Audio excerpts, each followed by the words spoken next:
is Fox 31 News. Hillary should be in prison. Just won the popular vote. Nobody else will get away with deleting the Mrs. Douglas, Uncle Lou, if we could just please get back to the original question. Could someone please pass the salt? I'm with Wolf on that one. Let's just get back to the original question. I want some salt. I mean, listen, the issues in our country makes everyone a little tense right now. It's very divisive. Bringing up politics at the Thanksgiving table could lead to a debate so heated you'll need Wolf Blitzer to calm things down. Sometimes there are guests at the feast that just don't seem to want to give it up. They want to talk politics.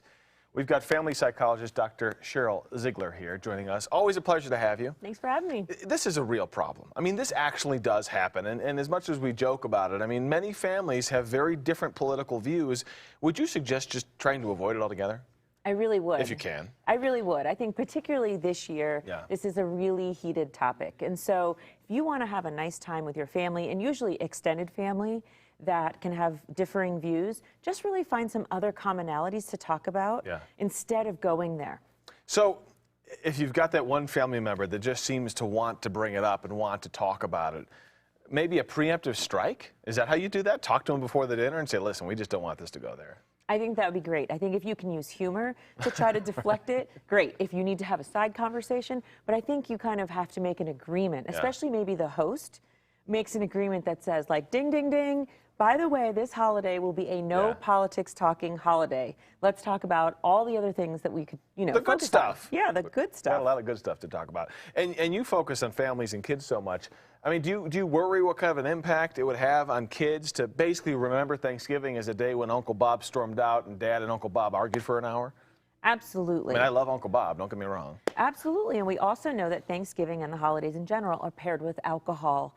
Sure. So the combination of Does that amplify things? Yeah, just a little. I'm just kidding, of course. So for kids, they're seeing maybe parents or family members acting a little bit differently. And then the stress of, there's other issues besides politics that are stressful at a big table.